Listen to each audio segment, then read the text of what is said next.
श्रोते हो नमस्ते. आपल्या सर्वांना शुभ दिवस. श्रोते हो, आपला आयुष्याचा हा प्रवास करत असताना आपल्या आयुष्यात अनेक संकटे येत असतात. आपल्याला त्रास होत असतोय, डोकेदुखी घडत असते, अनेक प्रसंगाला आपण सामोरं जात असतो. त्यातून पण आपण पॉझिटिव्ह राहायचा विचार करतो, प्रयत्न करतो, नेहमी चांगला विचार करतो. पण तरीही कधीतरी आपल्या मनात खूप विचार येऊन जातात.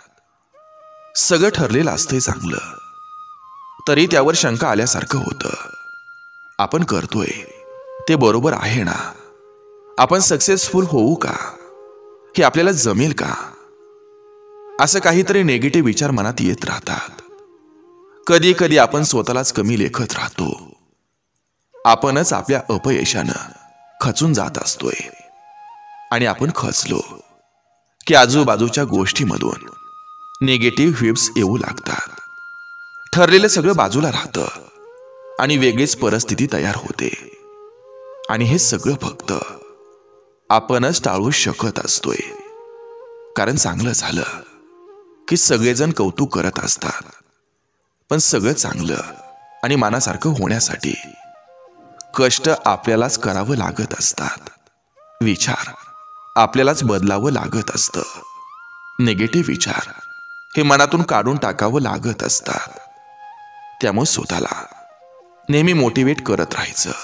आणि परिस्थिती कशी असली तरी स्वतःवरचा विश्वास मात्र नेहमी भक्कम ठेवायचा. नक्की विचार करा. चला, आजही आपल्यासाठी सुंदर विचारांची ही शिदोरी, ही मालिका अशीच पुढे घेऊन आलोय. चला करूया सुरुवात सुंदर विचारांना, सुंदर सुविचारांना.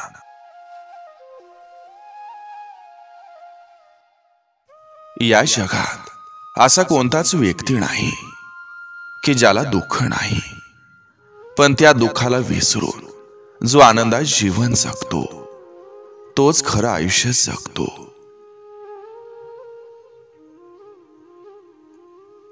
जास्त अपेक्षा नका ठेवू कोणाकडून, कारण जेवढ्या जास्त अपेक्षा तेवढं जास्त दुःख.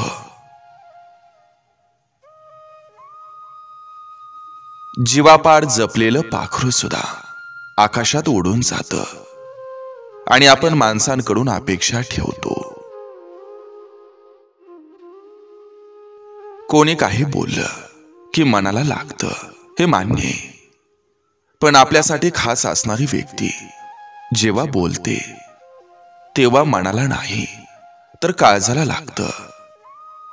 विश्वास असूनही प्रत्येक वेळेस सिद्ध करायची वेळ येते.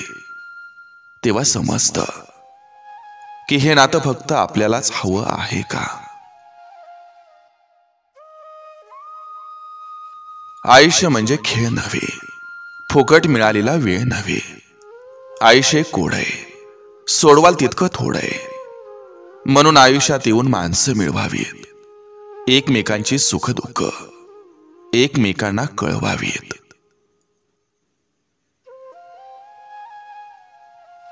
लोक सोन्याला घासून बघतात, चंदनाला उगाळून लावतात. झीज ही खऱ्याचीच होत असते. खऱ्याला खरे पण आयुष्यभर सिद्ध करावं लागतं. कोणाच्याही माग जास्त धावू नका. आपली किंमत कमी होईल. कारण ज्याला आपण जास्त महत्त्व देतो त्याच्या नजरेत आपली किंमत शून्य असते.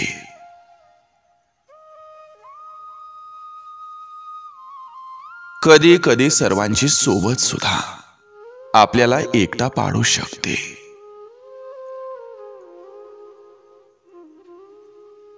आयुष्यभर नुसता पैसा कमावण्याकडे लक्ष देऊ नका.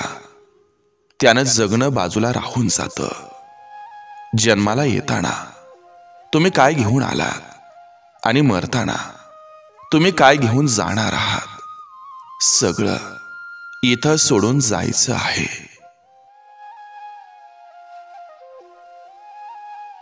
एक गोष्ट लक्षात ठेवा, जर पर्याय सापडत नसतील तर पर्याय शोधा. पण एकदा पुढे उचललेलं पाऊल कधीच मागं टाकू नका.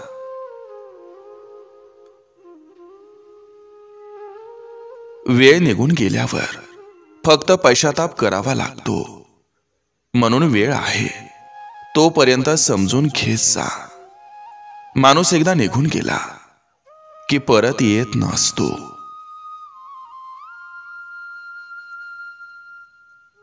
आपण दिलेला शब्द आणि उपयोगी पडलेली माणसं कधीच विसरायची नसतात.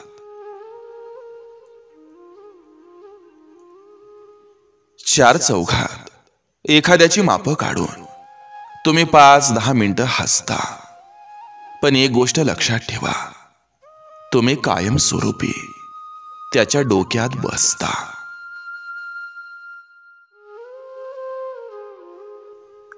स्वतःमध्ये गुंग असल्यावर कोणाच्याही सोबतीची गरज कधीच भासत नसते. कारण आपण आपल्या आयुष्यात एकटंच पुरेसा असतो. प्रत्येक वेळी कोणीतरी साथ देतं असं नाही. यामुळं कोणाची तरी साथ मिळेलच या आशेवर राहायचं नाही. आयुष्य एकट्यानंच जगायचं, एन्जॉय करायला शिकायचं.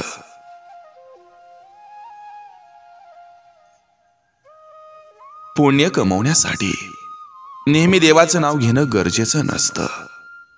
आपण जेव्हा दुसऱ्याला मदत करतो तेव्हा तो क्षण देवाची भक्ती केल्यासारखा पुण्यवान असतो. बुद्धीचा वापर जास्त करणाऱ्या लोकांपेक्षा मनाचा वापर करणारी लोक ही जास्त चांगली असतात. कारण बुद्धीचा वापर करणारी लोक आधी स्वतःचा विचार करतात, पण मनाचा विचार करणारी लोक सर्वात आधी दुसऱ्यांचा विचार करतात.